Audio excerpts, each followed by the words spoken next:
Buying a house is one of the biggest financial decisions and commitments of your life that you will ever make. Age-old wisdom has consistently said that investing money into a house that you will live in is a true sign of financial success, and getting on a property ladder is a goal which is worth pursuing. But what if I told you that there was a better use for your cash instead of investing money into a house and having a 25-year commitment where you're basically paying off a loan?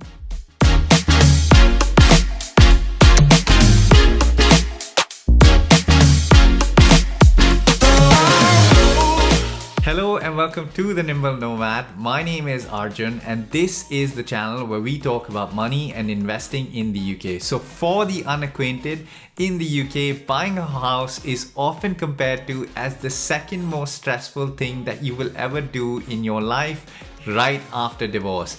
Now, in case you aren't familiar with the whole process of buying a home in the UK, you basically have to jump through a couple of big hoops. And the first one being that you actually have to cough up that initial deposit, which can be anywhere from 10 to 15% depending on the mortgage rate that you're shooting for. Then on top of that, you need to pay for the stamp duty tax, which goes straight to the government and is by no means a small amount. You need to pay for the surveillance and conveyance costs, which actually mean that you actually are buying a legitimate house that is going to appreciate in value. And all of this is then superseded by the fact that during the process of actually purchasing the home, especially if you're living in England, the person that you're buying the house from doesn't actually leave you hanging in the process. So this actually happened to me where we were trying to buy a house and the seller decided to back off, and I'd already spent a significant amount of money of getting through the process. So what if I told you that instead of buying a house, there were better options provided you continue to rent and use that money for something else? So the whole question of whether you should buy or whether you should rent actually just comes down to what is it that you're going to do with the cash that you would have typically used for buying a house. So the comparison of buying a house versus not buying a house actually depends on what is it that you're going to be doing with that money. So in this video, we're going to actually explore that in a lot more detail. And in my opinion, there are basically two other options for you to consider in comparison to buying a house in terms of an investment case scenario. So one, to hold that money as cash, and two, to invest that money into a stock market. So we're going to look at both of them. So let's dive right into it. Now, in order to make a comparison of those two investment case scenarios, I'm going to have to define a baseline. So I'm going to make the assumption that you already have enough money in the bank to be able to either comfortably buy a home or to invest that money and rent in comparison as well. So if we look at some real world data, so historically using some of the land registry data dating back all the way to the 1960s, which is when the records began, basically house prices have grown around 6 to 7% till date. So if you looked at that data, basically this is your baseline for comparison in terms of you want to get at least a 6 to 7% rate of return. Now, the thing that you need to consider is that this doesn't actually account for inflation, which has typically been about 2 to 2.5%. So in theory, what you're trying to beat is a 4% rate of return on your investment on your house, provided you consider that buying a house and living in it is deemed as an investment. And I'll get to that later in the video as well. So 4% is the baseline that you're going to try and compare. Now, if we were to hold money in cash, what would happen? Okay, so the first scenario that we're going to look at is to compare holding cash in the bank versus investing in a house. So there was a study which was conducted for the period between 1975 and 2012. And what that study essentially found that for every £1 that you invested into a house in 1975, at the end of 2012, you would have had £12 in return. So basically you had a 12-time appreciation for your investment. So basically £20,000 becomes £250,000 at the end of this 37-year period. Now it's quite easy to jump to the conclusion that, you know what, I have invested and had a massive return. But the important factor to think of and know about here is that this period, 1975 to 2012, in the UK actually saw some of the best house price growth during the period. And over this period, there were significant drops in house price appreciation. So there was negative growth in house price appreciation. So the market for growth in house prices actually goes through cycles, and it's very important to understand at what point in the cycle are you buying your house. So obviously 1975 was an excellent period to buy a house because it was just at the beginning of a boom, and 2012 was sort of a peak because we were coming out of the great financial recession. So in comparison, if for example you had taken that same cash and just put it into US Treasury bonds over the same 37-year period, your £20,000 would have become £175,000 over the same period. So obviously in this scenario, buying a house was a much better option than holding it as cash, but there are other factors to always consider when you're looking at this comparison. Okay, so the second scenario that I really want to talk about is the comparison of buying a house versus investing this in the stock market. So as a baseline, the S&P 500 index, or the US stock market, with dividends reinvested and adjusted for inflation, on average has received a rate of return of about 10%. So straight off the bat, if you're comparing this with the 4% that I talked about with UK house price appreciation, you're automatically beating that. But I think let's just ignore that for a second. There are two things that you really need to consider when you are considering buying a house. So when you buy a house in the UK, as I said earlier, there are two things that you need to look at. One, when you buy a house, you need an initial deposit. So whether it's a 5 or a 10% deposit, you need to have that cash to hand. And then the second thing with that is that you need to have a stamp duty that you pay to the government depending on the value of the house that you buy.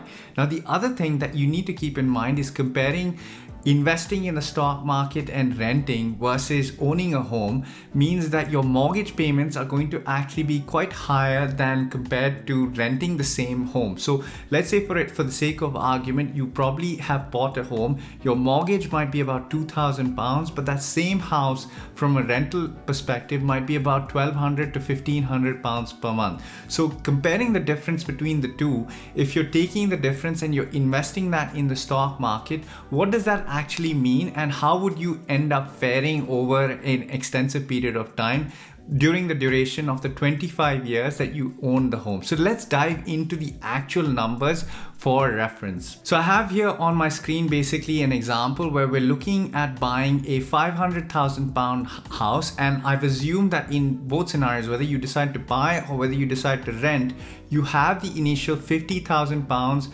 as deposit money available to you. So you buy the house with about 10% deposit and a mortgage, and at the same in the other scenario, you basically end up renting a 2-bedroom flat or home. And so if you were to do a 10% mortgage on a 500k house, and the current monthly mortgage would be about £2,133. Now, on the other hand, using rent as a baseline, you're probably going to be paying about £1,400. Now, I'm assuming this based on the area that I live in. And then there are additional factors that you need to consider on each side, which are a bit more qualitative. So additional factors mean that you got to look at the conveyance, the maintenance cost, the interest that you need to pay, and then obviously the stamp duty, which is the tax that you need to pay to the government. Now, in this scenario, if you decide to take a 25-year mortgage out, provided that you paid off that mortgage at the end of the 25 years, didn't do anything major or drastic during that mortgage, and at the same time you continue to rent, I have an Excel model which actually compares this. Now, what I have factored in is inflation, in the fact that you will have your rent increasing, and at the same time you'll have other costs with owning a home, such as maintenance and other aspects of paying down that mortgage. So I used actually the Excel template, which was available on a video that Raman has done on his channel on Pension Craft. If you've not watched his video, you should go check that out. I'll add a link in the video description below. But he has done an excellent video, and the template is from his channel, so I have to give him credit there. But basically, using that template, I came up with the following numbers. So if on average you used the same scenario and home ownership with an average growth rate of about 2% for the house price, and factoring in the sale and associated maintenance costs, you would have a net house price gain of minus 41,607.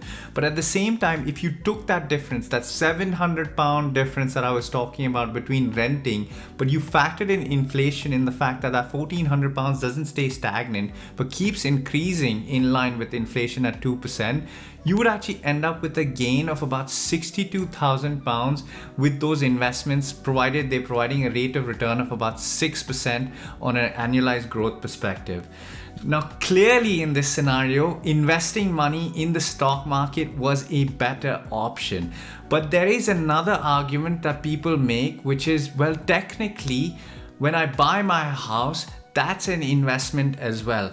And this is something that I vehemently disagree with, because I don't think buying a home that you're living in as your primary property is an investment. Because the only scenario that it becomes an investment is if you decide to sell that home and take some of the gains with you. But what if you sell that home? Where are you going to actually live? Okay, so for the sake of argument, let's say that buying a home is an investment. What do the numbers actually look like? So let's look at that. So using, again, the same £500,000 house example over a 25-year period, we basically came up with the following numbers. So yes, your house appreciates at 2% per year, and your final house value at the end of 25 years using that 2% becomes £820,000. But when you decide to actually sell it, right, there are a whole bunch of factors that you need to look at. The first one is the average estate agent fee is about 1%. So you take about 8 grand out of that. Then you have the conveyance fee that you need to pay for getting rid of or selling the house. And so your total cost of sales becomes about 9.5 grand in excess of that. And so you got about 810 grand that you actually achieved as part of your sale.